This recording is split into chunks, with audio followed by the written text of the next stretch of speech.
네, 갈등 보도록 하겠습니다. 우리 교재 페이지로는 몇 페이지입니다.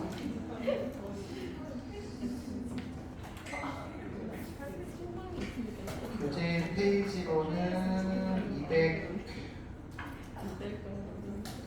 270 268 페이지에 나오는 갈통은 이전에도 단독 문제로도 출제가 되는 사람이거든요. 그래서 갈통은 좀 알아두셔야 되는 사람이라고 보시면 되겠습니다.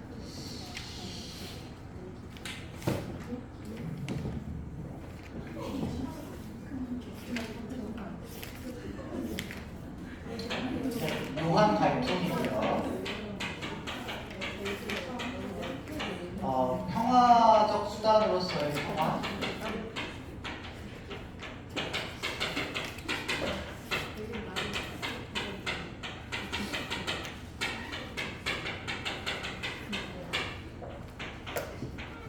비폭력적 수단으로서의 평화, 이렇게 책 이름이 있습니다. 그래서 이 사람은 평화를 추구하는데 비폭력적인 방법으로 평화를 추구한다, 이렇게 기억하시면 되시겠는데요. 그 얘기도 밑에 써드리기는 할 겁니다.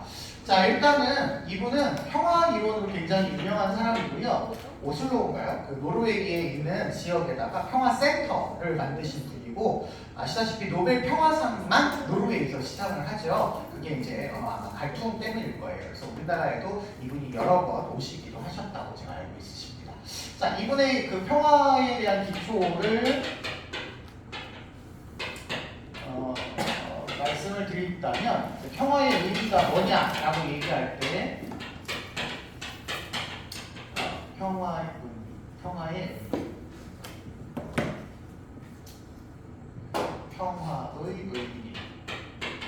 의미가 뭐냐고 이야기할 때 갈통 선생님은 이제 폭력이 없는 상태,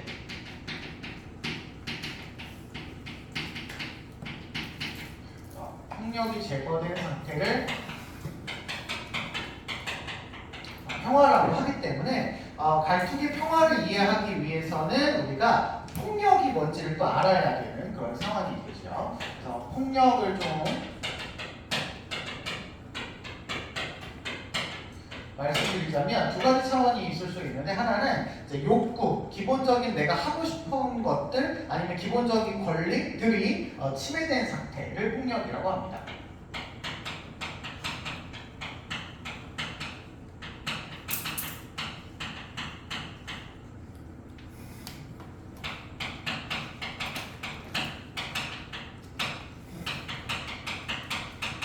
그래서 조금 더 폭넓은 개념으로서의 폭력이라는 말을 쓰죠. 내가 하고 싶은데 내 권리인데 내가 누리지 못하고 있는 것들은 모두 폭력적이다, 이렇게 생각하시면 되겠고요. 다른 표현으로 인간의 잠재성에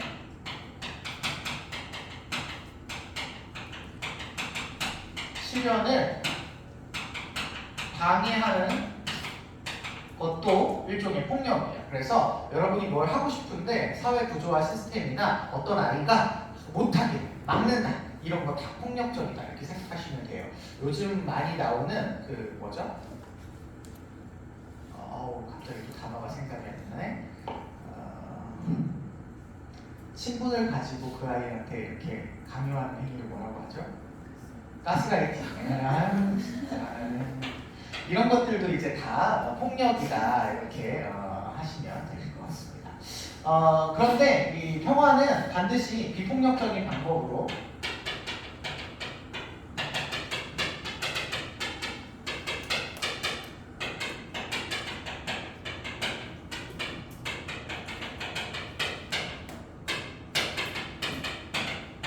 평화를 마련해야지, 전쟁을 통해서 평화를 마련한다, 이거는 성립이 안 된다. 왜냐하면 이렇게 폭력이 없는 상태를 이야기하기 때문에 전쟁 상황에 대해서 반대하신다, 이렇게 보시면 되겠습니다. 자, 그러면 구체적으로 살펴보겠습니다. 평화의 종류.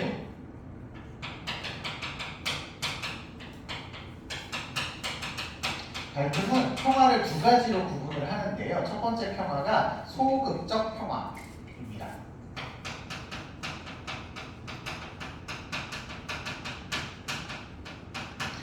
소극적 평화는 직접적인 폭력이 제거된 상태. 평화는 어쨌든 폭력이 제거된 상태니까요.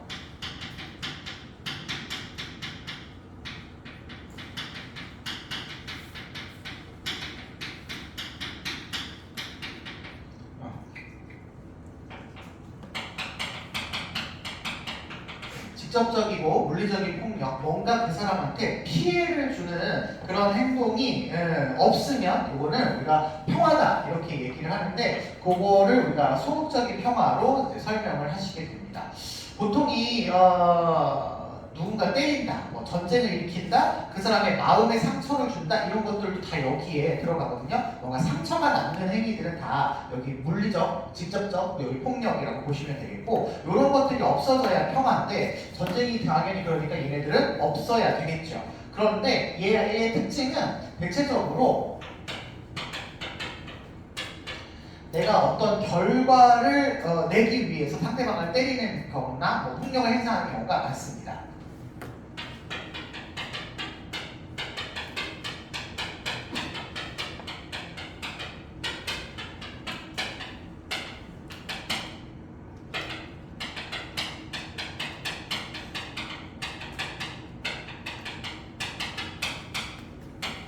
네, 어떤 그 사람이 폭력을 일으켰는지가 이렇게 조금 선명하게 잘 보이죠.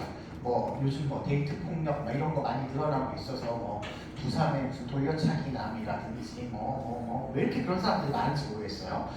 딱 대체로 이제 어떤 폭력을 행사한 사람, 학교 폭력 그러면 학교 폭력을 행사한 사람이 그 결과를 의도했고, 그 결과를 의도한 사람이 대체적으로 이렇게 선명하게 보이는 편이죠. 보이는 편입니다. 그렇지만 반드시 의도한 결과대로 폭력의 형태가 나타나진 않아요.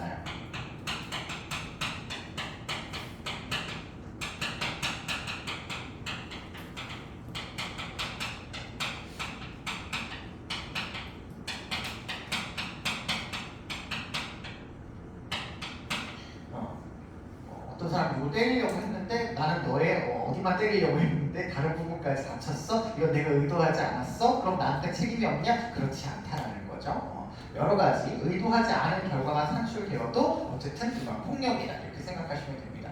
그래서요, 대체적으로 이러한 폭력들은 국가가 나서서 우리의 평화를 보장해줘야 되는, 안전을 보장해줘야 되는 그런 차원에서 접근되는 평화인 거고요. 또 다른 평화는 어떤 사태가 일어났고 그 일어난 폭력적인 사태를 안 해야 된다라고 하는 게 약간 눈에 보이기 때문에 치료적 차원의 폭력,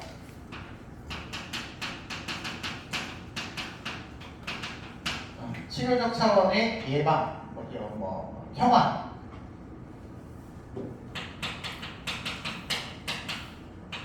를 보통 이야기할 때 이건 소극적 평화다 이렇게 설명을 합니다.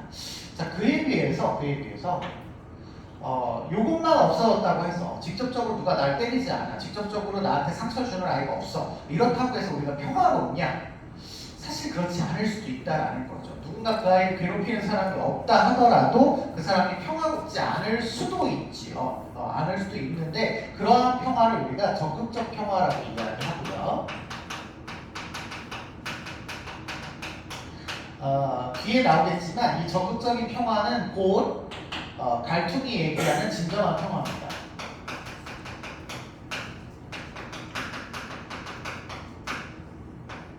왜 그러냐면 적극적인 평화는 소극적인 평화를 추구하는 것과 동시에 직접적인 폭력의 제거인 동시에 간접적인 폭력도 제거되는 거거든요.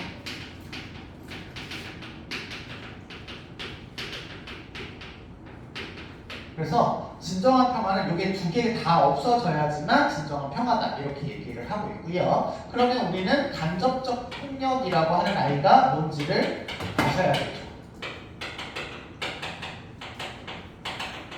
갈퉁은 간접적인 폭력 두 가지로 구분을 하는데요. 첫 번째가 구조적 폭력이 있습니다. 구조적 폭력이 있습니다. 말 그대로 사회 구조가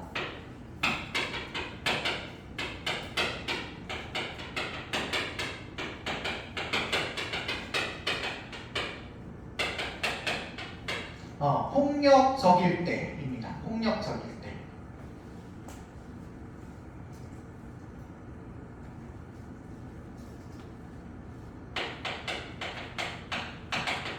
네, 폭력적일 때. 폭력을 유발을 하거나 아니면 직접적으로 유발을 해도 되지만 이걸 정당화시키는 행위를 하기도 합니다. 그게 정당해. 뭐 예를 들어서 여성의 차별, 장애인의 차별을 제도나 법으로 만들어 놨어. 그러니까 차별하는 게 괜찮지 뭐 이렇게 얘기할 수 있게끔 만들어 놓는 어떤 제도나 구조가 있다면 그런 것도 일종의 폭력이다 이렇게 보면 되겠습니다. 우리 과거에 신분사회, 과거에 차별적인 어떤 제도가 있었던 때 그럴 때 당연하게 그런 폭력이나 차별을 정당화시키죠. 정당화시키고 실제로 그런 일들이 일어나요. 이렇게 나타나는 게 이제 구조적 폭력이다 이렇게 보시면 되시겠습니다. 자, 구조적 폭력은 안 보이는 경우가 많습니다.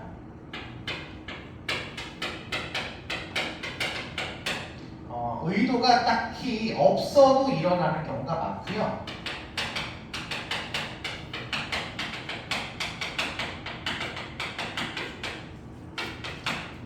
어떤 사람이 그랬는지조차 이렇게 잘 모를 때가 많이 있죠. 뭐 아랍권의 뭐 여성에 대한 차별 뭐 이런 것들을 강조하는 그런 규범, 운전면허를 딸 때 여성은 운전면허를 딸 수 없어. 이런 것들은 뭐 의도적으로 그 아이를 그렇게 해야겠어 막 이런 게 아니고 그냥 그 사회에서 자연스럽게 이렇게 나와서 정책으로 만들어진 경우도 많이 있기 때문에 분명하게 누가 나쁘다 막 이렇게 하기가 좀 어려울 때도 많이 있다. 뭐 이런 얘기가 되시겠습니다. 그 다음에 뭐 위에서 설명을 했지만 구조적 폭력이 있으면 직접적인 폭력을 유발시키기도 하고요.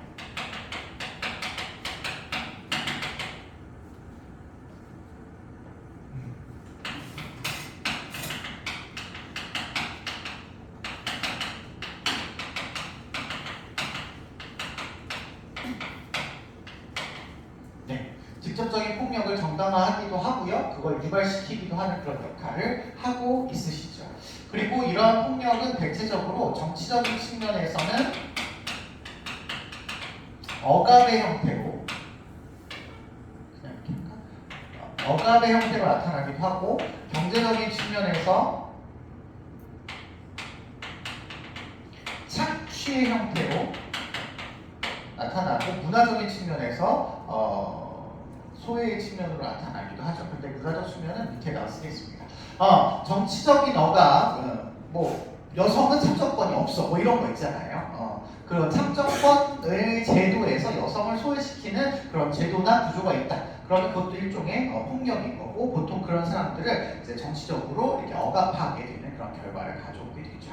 경제적으로도 마찬가지고요. 사회적 약자에 대한 그런 착취와 소외가 일어나게 됩니다.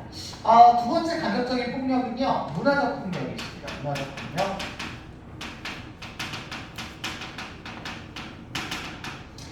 문화적인 폭력은 문화가 말 그대로 폭력을 내포하는 경우인데요. 얘의 보통 배경이 많이 되죠. 여성에 대한 어떤 차별이 그냥 나오지 않더라라는 거야. 어떤 사상이나 어떤 종교나 언어가 관습이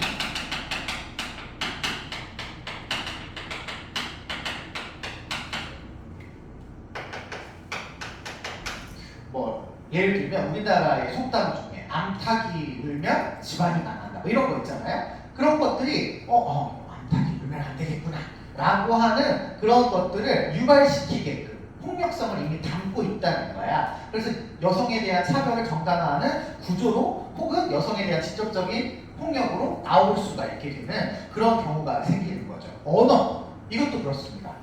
우리나라는 없지만 서양의 경우에는 언어의 관사 중에 여성 관사가 있고 남성 관사가 있죠. 그리고 뭐 중성 관사도 있고 저는 제2의 그거를 독일어를 해가지고 하나도 기억이 안 나요. 다스 이스 마스트 뭐 이런 거밖에 기억이 안 나고 하나도 모르겠는데 관사가 이렇게 막 많이 붙어 있어서 관사를 다 외워야 돼요. 그래서 무슨 단어는 여성인지 남성인지 막 불어 역시 여기 있나요 혹시? 불어 하시는 분들 보시면 타 관사가 붙어가지고 그 이 물건의 관사가 여성인지 남성인지에 따라서 달라지기 때문에 그게 되게 어렵더라고요. 그런 것처럼 관사가 붙는데 이게 여성이다 남성이다. 근데 정말 여성과 남성을 이렇게 구분하게 난 너무 웃긴 것 같아요. 무슨 물건인데 여성이 있고 남성이 있고 이런 얘기를 한다는 거죠. 심지어 뭐 우리가 하얀색, 검은색 그러면 흰색에 대한 어떤 우리 이미지가 있잖아. 뭐 천사, 밝음, 빛 뭐 이런 이미지가 있고 검은색 그럼 어두움, 다크함, 뭐 침울함, 좀 나쁘게 나가면 악마 뭐 이런 것들이 나온단 말이에요. 그래서 흑인과 백인에 대한 차별을 정당화하는 이런 언어적 표현들이 있을 수 있다라는 거죠. 그래서 이런 언어적 이런 내용들에서도 폭력을 상징하고 있는 내용이 있어서 나머지 구조적인 폭력, 직접적인 폭력을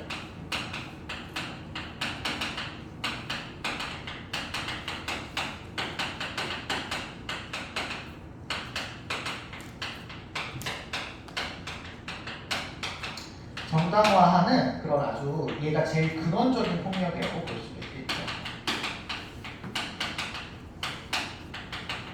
근원적인 폭력이다 이렇게 얘기할 수가 있겠습니다. 그래서 갈등은 얘까지 없어지지 않고서는 계속해서 폭력이 유발될 수 있기 때문에 진정한 평화가 되기 위해서는 얘까지 없어져야 된다 이렇게 보고 있어요.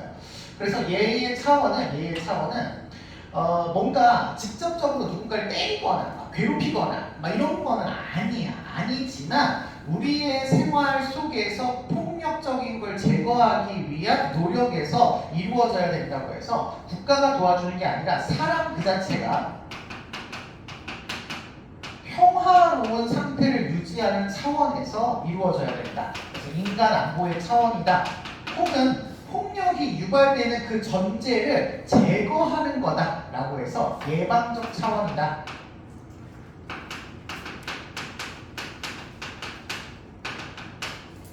예방적 차원의 평화를 이야기하는 거다. 이렇게 보시면 되겠습니다. 자, 이걸 정리해서 다시 한번 말씀을 드리기 전에 폭력의 삼각형.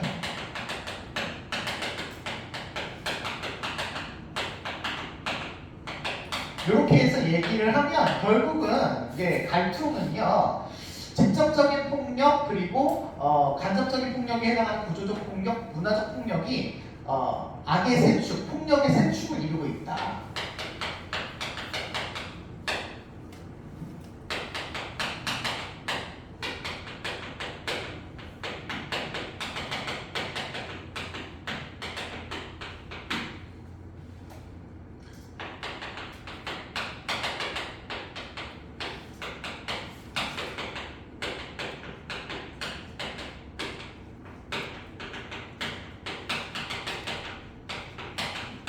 뭐 이렇게 설명을 하고 있어서 어디서나 직접 구조 문화 어디에서나 꼭지점인가요? 꼭지점인가요?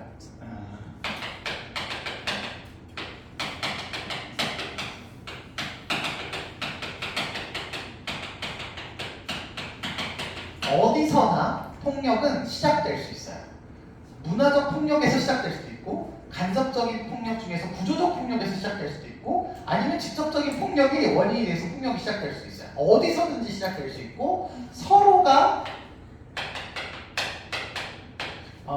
순환하면서 정당화하는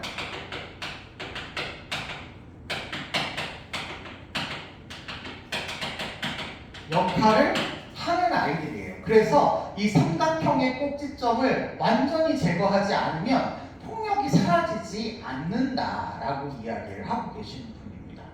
그래서 뭐 폭력의 트라이앵글 뭐 이런 얘기를 이미 하시는 거죠. 정리해서 그러면 진정한 평화를 마무리를 좀 하자면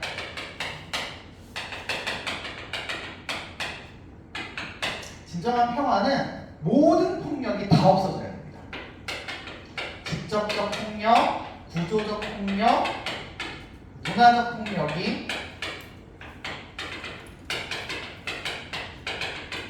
모두 제거되어야 되죠. 모두 제거되어야 됩니다. 그러면 여러분 전제 전쟁이 일어나지 않는 거는 평화를 위한 필요 조건이에요, 충분 조건이에요? 그쵸? 필요 조건이기는 하지만 무슨 조건은 아니다, 충분 조건은 아니다, 이렇게 얘기할 수 있으셔야 되는 거죠. 이런 맥락에서 칸트하고 비교를 한다면 갈퉁과 칸트는 이런 직접적인 폭력에 해당하는 전쟁이 없어야 돼요, 평화를 위해서? 있어도 돼요? 둘 다 없어야 한다고 동의를 하겠죠. 없어야 한다고 동의를 하겠죠. 하지만 똑같이 둘 다 전쟁이 없어지는 것만으로 진정한 평화를 수립할 수 있는 건 아니라고 또 해야 되겠죠. 둘 다 공통점. 아셨죠? 자, 이거 뒤집어서 얘기하면 소극적 평화 플러스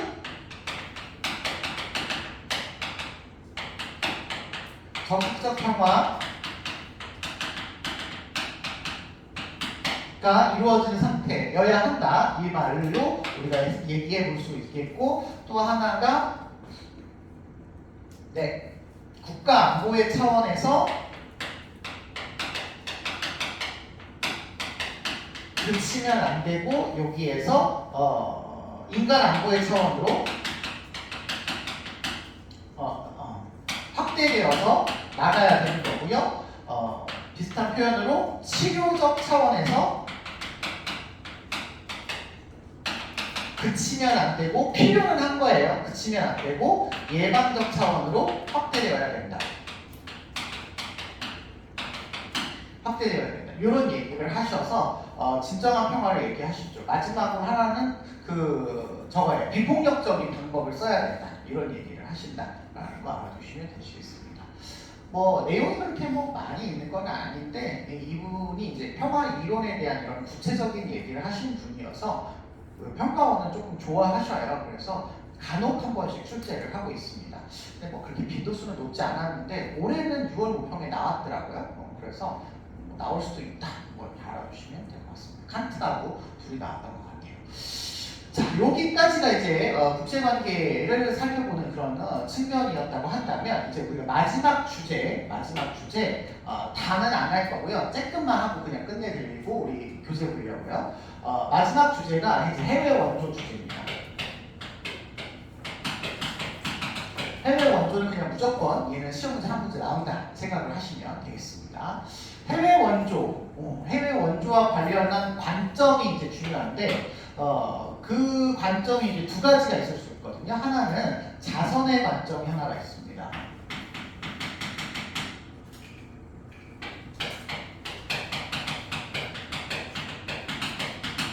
대표적인 사상가가 앞에서 우리 배우셨던 로버트 노직입니다. 그래서 우리가 7단원을 여기서 또 만나게 되는 거예요.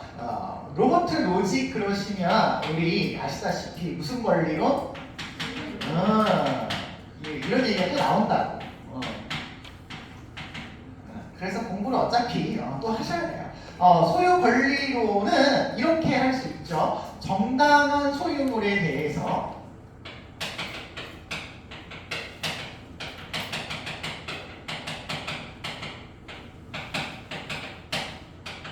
절대적이고 배타적인 권리를 줍니다. 이런 거였죠. 자, 그런데 이 내용은 노직도 얘기하지만 누구와의 공통점이기도 했지? 누구와의? 롤스와의 공통점이기도 했어요. 그래서 우리가 이 말은 소유가 이루어지는 뭐가 중요하다? 과정이 중요하다.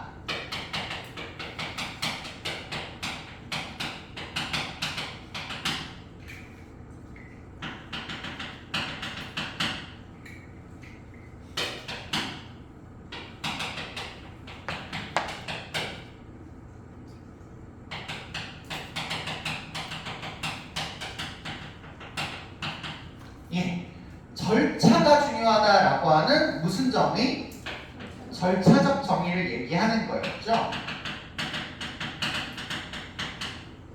그래서 이게 롤스와 노직의 무슨 점이었다?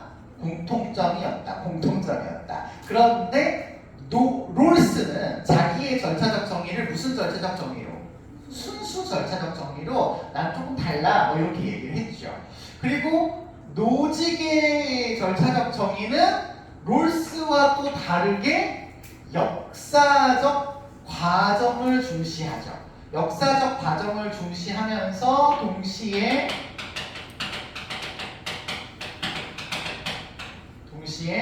비정형적 과정을 중시하죠. 비정형적 원리를 강조하죠. 비정형 원리라고 강조하죠. 그쵸? 그래서 소유가 이루어지는 역사적 과정이 중요하고 동시에 정형적이면 안 돼요. 정형적인 걸 반대합니다. 이게 올해 6월 모평 문제에서 그렇게 나와서 조금 애매한데 이 역사적 과정이라는 것도 일종의 정형일 수 있다. 하지만 자기가 원하는 건 비정형적인 거다. 뭐 이렇게 설명을 해서 조금 애매해졌습니다만 그래도 어쨌든 원하는 건 비정형이에요. 이 말을 조금 구체적으로 설명을 했을 때 비정형적이라고 하는 건 내 소유를 분배하는 과정에 다른 외적인 강제가 있으면 안 된다. 긍정적으로 얘기하면 내 소유물에 대한 자율적인 처분.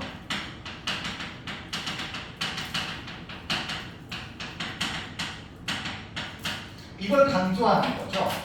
그래서 어떻게 해야 한다라는 외부적 원칙에 의해서가 아니라 내가 알아서, 내가 자율적으로 분배할 수 있어야 된다. 그래서 선생님이 수업 시간에 말씀드릴 때 최저임금 같은 거 말씀드렸잖아요. 최저임금 같은 게 있어서 그 임금에 따라서 무조건 얼마 이상을 줘야 된다에 노직은 찬성한다, 반대한다. 그냥 자유롭게 정당한 소유물이라면 내가 알아서 주는 거, 알아서 분배하는 거를 강조한다. 이렇게 말씀드렸죠. 그래서 뭐 틀린 예시로 나온 거 도덕적 공과 도덕적 공이 있냐, 과가 있느냐 라고 하는 어떤 기준에 의해서 주면 이건 무슨 원리다? 정형적 원리다 라고 해서 이거 반대하죠. 업적에 따라서 분배한다? 이것도 반대하죠. 물론 업적이 역사적 과정일 수 있겠으나 그것 자체로 중요하게 여기는 게 아니죠. 얘가 얼만큼 일했냐, 얘가 얼만큼 일했냐 중요하지 않아. 누구 마음이야? 내 마음이야. 얘가 일을 많이 했으면 많이 줄 수 있고 적게 했으면 적게 줄 수 있지만 얘가 적게 주면 얘가 불쌍할 것 같아서 얘하고 비슷하게 줄 수도 있는 거죠. 내 마음인 거예요. 업적 안 됩니다. 노력 안 돼요. 아셨죠? 이런 것들은 다 무슨 기준으로? 정형적 기준으로 반대한다. 이렇게 보셔야겠습니다. 올해 6월 모평 시험에는 뭐가 나왔죠? 지능지수가 나왔죠. IQ 이것도 안 되는 거죠. 내 마음이지 무슨 IQ에 따라서 줘요. 내 마음이야, 내 마음. IQ가 없어서, IQ가 너무 적어서 얘가 너무 삶이 불행할 것 같아. 그래서 도와줬으면 좋겠어 라고 내 마음이 내키면 내가 줄 수 있는 거야. 왜냐하면 내 거니까. 아셨죠? 이 뭐뭐에 따라서 줘야 되면 이거는 정형적인 원리가 돼버린다. 이렇게 기억하시면 되겠어요. 아셨죠? 내가 이 얘기 왜 하냐면 얘 때문에 하는 거죠. 해외원조 때문에. 그러면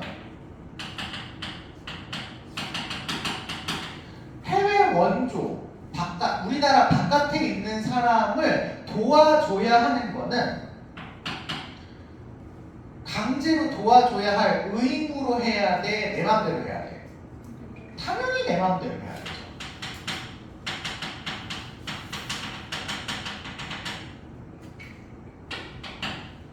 내 맘대로 해야. 그러니까 해야 한다는 뭐가 아니라는 거야? 의무가 아니라는 거죠. 의무가 아니라는 겁니다. 그래서 줄여서 자선 이렇게 보시면 되겠어요. 아셨죠? 내 마음대로 줄 수 있으면 주고 안 주고 싶으면 안 주고 뭐 이럴 수 있다라는 거야. 그러면 얘는 해외 원조 할 수 있니 못하니? 할 수 있죠.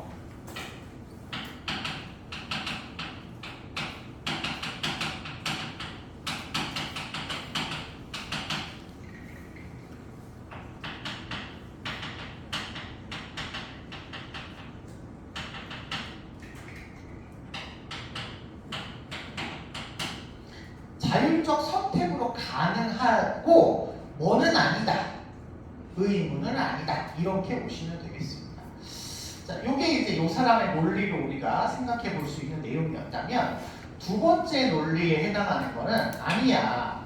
해외 원조는 우리가 모두 다 같이 사는 지구인데 어떻게 나만 생각할 수 있어? 내 선택에 따라서 할 수도 있고 안 할 수 있는 게 아니라 우리 모두는 우리 모두의 인류에 대한 책임이 있어. 그러니까 해야만 하는 뭐다?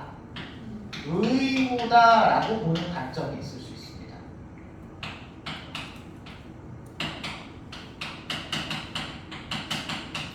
윤리교과서니까요. 여기가 중요하다고 볼까요? 여기가 중요하다고 볼까요? 네, 여기가 중요하다고 보겠죠. 그래서 여기에 사람들을 많이 소개하고 있어요. 그 중에 첫 번째 사람이 칸트입니다. 칸트는 정말 처음부터 끝까지 나오는 사람이에요. 네, 칸트입니다. 칸트 선생님은 아시다시피 인간에 대한 무슨 의무가 있죠? 직접 의무가 있잖아. 그러면 그 인간이 인간으로서의 존엄성을 훼손당하면서 이렇게 굶어 죽어가고 있어. 그럼 도와야 될까 안 도와야 될까? 도와야 되겠죠.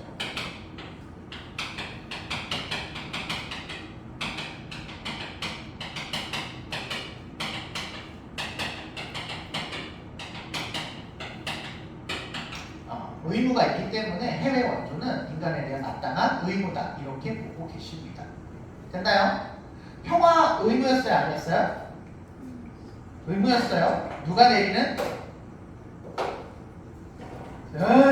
이성이 내리는, 순수 이성이 내리는 의무였다. 그런 관점에서 다 똑같이 보시면 될 것 같습니다. 아셨죠? 자, 여기는 시험 문제 안 나와요. 그래서 제가 이렇게 간단하게 보았고요. 실제 시험 문제 나오는 거는 우리 심의불복 쪽에서 나오셨던 롤스와 싱어입니다. 그래서 다음 시간에 롤스와 싱어를 정리하겠습니다.